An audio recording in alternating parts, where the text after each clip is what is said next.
आज का topic will be therapeutic drug monitoring. ठीक है, इसको कवर करने से पहले एक छोटा सा पार्ट रह गया है, पहले उसको कवर करते हैं। Maintenance of drug with in therapeutic range. हमें क्या चाहिए, थेरेप्यूटिक विंडो के अंदर ही ड्रग की मेंटेनेंस हो, उसके लिए क्या क्या चीज़ें इफेक्टिव हैं वो देखते हैं।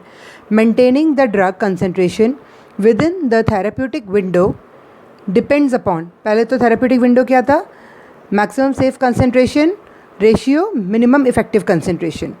तो ये थेरेप्यूटिक विंडो किस पे डिपेंड करती है? Number 1 therapeutic index of the drug, जो मैंने अभी बोला MSC/MEC। दूसरा half life of the drug. Third is dosing convenience.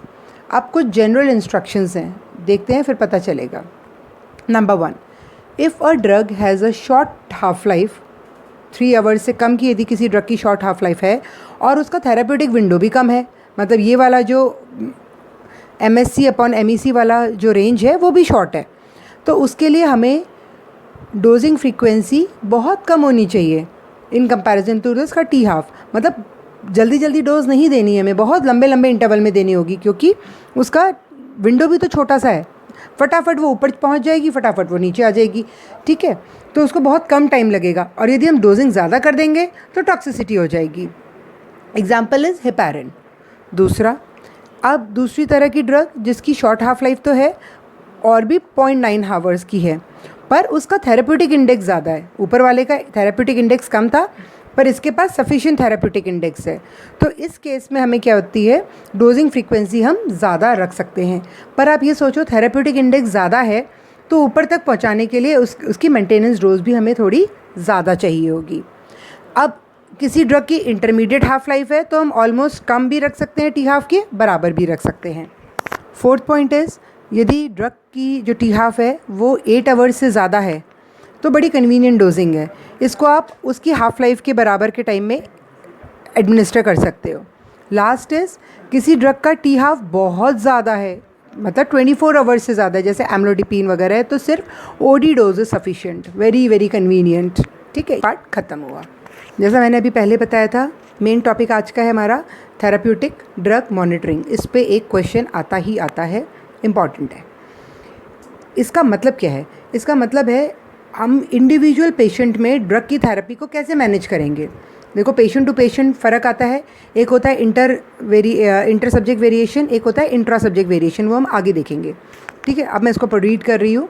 This means to manage the drug therapy in individual patients. अब इसको मॉनिटर कैसे करते हैं?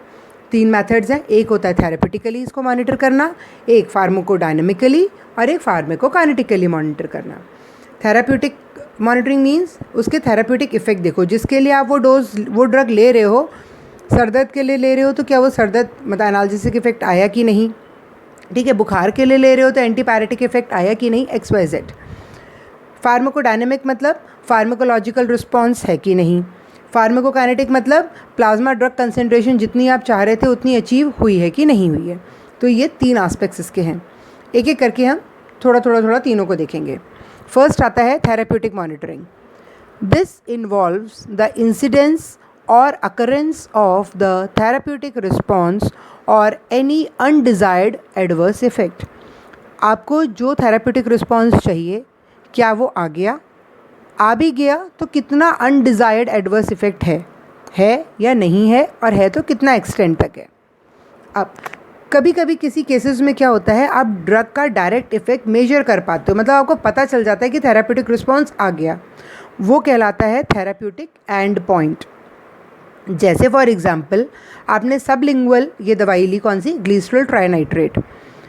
इसमें क्या होता है, there is shortening of duration of pain when heart attack occurs. जब आपको एंजाइना का पेन होता है तो हम ग्लिसरॉल ट्राइनाइट्रेट को अपनी सबलिंगुअल में ले लेते हैं, मतलब जीभ के नीचे उसको रख लेते हैं।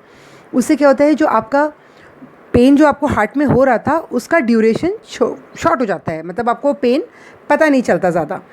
तो ये क्या हो गया, इसका मतलब आपको थेरेप्यूटिक एंड पॉइंट पता चल गया, क्योंकि आपको पेन हो रहा था, अब वो पेन सबसाइड हो गया, कम हो गया, दैट मीन्स आपको एंड पॉइंट पता चल गया।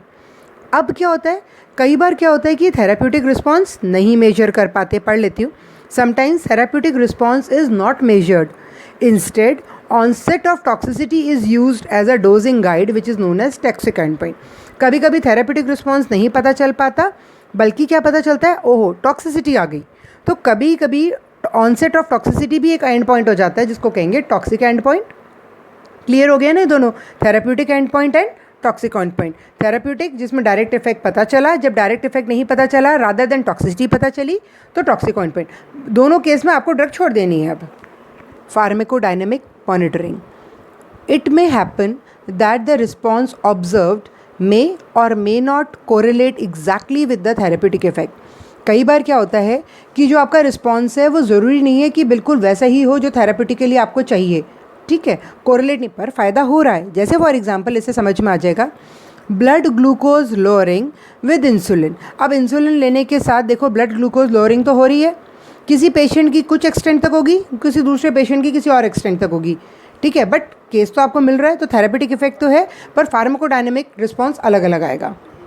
ऐसे ही blood pressure lowering with anti hypertensive, जब ब्लड सपोज आप ये देते हो बीटा ब्लॉकर्स, तो ब्लड प्रेशर लोअरिंग होता है, पर सबके केस में अलग अलग होगा। ये होगा फार्माकोडायनेमिक मॉनिटरिंग।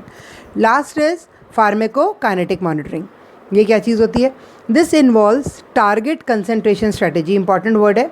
दिस इन्वॉल्व्स क्या? Target concentration strategy, that is to monitor plasma drug concentration within a target concentration range.